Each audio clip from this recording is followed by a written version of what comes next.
चलिए, आज बात करते हैं डार्क साइकोलॉजी की। एक ऐसी दुनिया जहां किसी के दिमाग को इस तरह से समझा और कंट्रोल किया जाता है कि हमें पता भी नहीं चलता कि हम कब एक अदृश्य जाल में फंस गए। सोचिए जरा, क्या कभी ऐसा हुआ है कि किसी से बात करने के बाद आप एकदम कंफ्यूज हो गए हों, थका हुआ महसूस कर रहे हों या खुद पर ही शक करने लगे हों? अगर जवाब हाँ है, तो हो सकता है आप डार्क साइकोलॉजी का शिकार हुए हों। देखिए, ये कोई जादू टोना नहीं है, बल्कि साइकोलॉजिकल टेक्निक्स का एक बहुत ही गहरा जाल है। और गलत हाथों में पड़कर ना, ये एक ऐसा हथियार बन जाता है जो दिमाग पर ऐसे घाव छोड़ता है जो दिखते भी नहीं।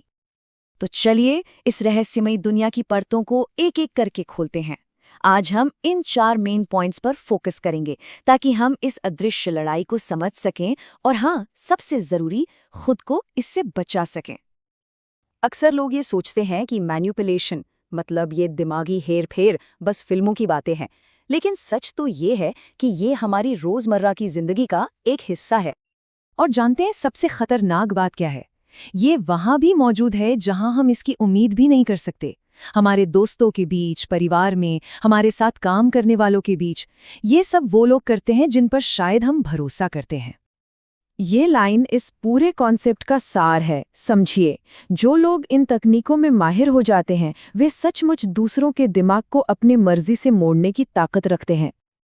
तो सवाल ये है कि आखिर ये लोग हैं कौन? जैसा कि आप देख सकते हैं, ये अक्सर ऐसे लोग होते हैं जिनमें दूसरों के लिए सहानुभूति मतलब एम्पैथी की कमी होती है। पर हाँ, वे इंसानी दिमाग की कमजोरियों को समझने में माहिर होते हैं। वो हमारी इच्छाओं और हमारे डर का फायदा उठाकर हमें उस रास्ते पर ले जाते हैं जो सिर्फ उनका मतलब पूरा करता है। चलिए, अब थोड़ा और गहराई में जाते हैं और देखते हैं कि ये मनोवैज्ञानिक हथियार असल में काम कैसे करते हैं। ये वो तकनीकें हैं जो हमें बिना बताए अदृश्य तरीके से कंट्रोल करती हैं। ये कुछ सबसे आम लेकिन बहुत ही पावरफुल हथियार हैं। आइए, इन्हें एक एक करके समझते हैं, ताकि अगली बार जब कोई इनका इस्तेमाल करे तो हम इन्हें तुरंत पहचान सकें। ये तकनीक भरोसे का एक झूठा एहसास पैदा करने के लिए है। सोचिए, जब कोई आपके हाव भाव, आपके बात करने के तरीके की नकल करता है, तो हमारे दिमाग को अनजाने में ही लगने लगता है कि अरे, ये तो अपने जैसा है, और बस हम उन पे जल्दी भरोसा कर लेते हैं। यहीं से मैनिपुलेशन की नींव रखी जाती है। देखिए, मैनिपुलेटर ये अच्छी तरह जानता है कि डर इंसान की सबसे बड़ी कमजोरी है। वो सीधे सीधे धमकी नहीं देते, बल्कि सटल हिंट्स देते हैं। जैसे, अगर तुमने ऐसा नहीं किया तो पता नहीं बॉस क्या सोचेंगे। और बस इसी तरह वो हमारे फैसलों को कंट्रोल कर लेते हैं।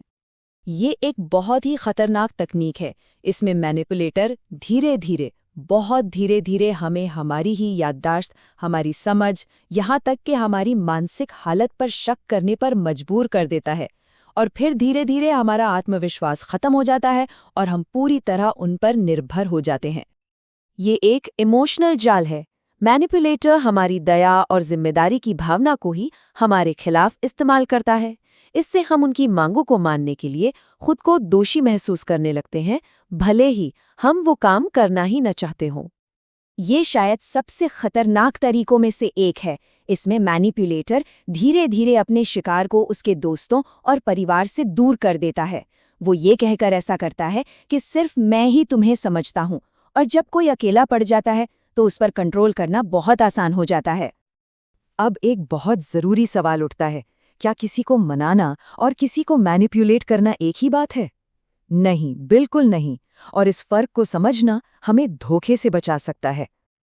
देखिए, पर्सुएजन यानी किसी को मनाना एक नैतिक कला है। इसमें तर्क और सच्चाई का इस्तेमाल करके किसी को अपनी बात समझाई जाती है और आखिर में दोनों का फायदा होता है।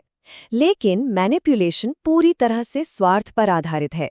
ये हमारी भावनाओं और कमजोरियों का फायदा उठाकर हमें कंट्रोल करने की कोशिश है, जिसमें फायदा सिर्फ और सिर्फ मैनिपुलेटर का होता है। ठीक है, तो हमने दुश्मन को तो समझ लिया। अब अपनी ढाल बनाने का समय है। सवाल ये है कि हम खुद को इन मानसिक हमलों से बचाएं कैसे? खुद को बचाने का सबसे पहला और सबसे ज़रूरी कदम है सेल्फ अवेयरनेस। जब हम अपनी भावनाओं को, अपने डर को और अपनी असुरक्षाओं को गहराई से समझते हैं ना, तो कोई भी उनका फायदा नहीं उठा सकता। समझिए, ये हमारे मानसिक किले की नींव है। ये है हमारे मानसिक किले के 4 मजबूत स्तंभ। इन पर महारत हासिल करने का मतलब है कि हम मैनिपुलेशन के खिलाफ लगभग अजेय हो सकते हैं। साफ साफ नहीं कहना सीखना होगा। हमारी सीमाएं हमारी पहली डिफेंस लाइन है। जब हम अपनी इमोशनल और मेंटल बाउंड्रीज को क्लियर कर देते हैं तो मैनिपुलेटर्स को एक साफ मैसेज जाता है कि हम कोई आसान टारगेट नहीं है। इन रेड फ्लैग्स यानी इन चेतावनी के संकेतों पर हमेशा ध्यान दें। अगर किसी से मिलने के बाद हम हमेशा खुद को कमज़ोर या कंफ्यूज्ड महसूस करते हैं तो ये एक बहुत बड़ा संकेत है। लोगों के शब्दों पर नहीं, उनके एक्शन और हम पर होने वाले असर पर ध्यान देना ज़रूरी है। एक बात याद रखिए, डार्क साइकोलॉजी सिर्फ उन लोगों पर असर करती है जो इसे नहीं समझते। ज्ञान ही हमारा कवच है। जब हम इन साइकोलॉजिकल चालों को पहचानना सीख जाते हैं तो वे अपनी ताकत खो देते हैं। तो डार्क साइकोलॉजी के इन रहस्यों को समझना एक दो-धारी तलवार की तरह है। ये हमें दूसरों से खुद को बचाने में मदद कर सकता है, लेकिन ये दूसरों को कंट्रोल करने का एक जरिया भी बन सकता है। अब सवाल ये है कि इस ज्ञान का इस्तेमाल कैसे किया जाएगा, एक ढाल की तरह या एक हथियार की तरह।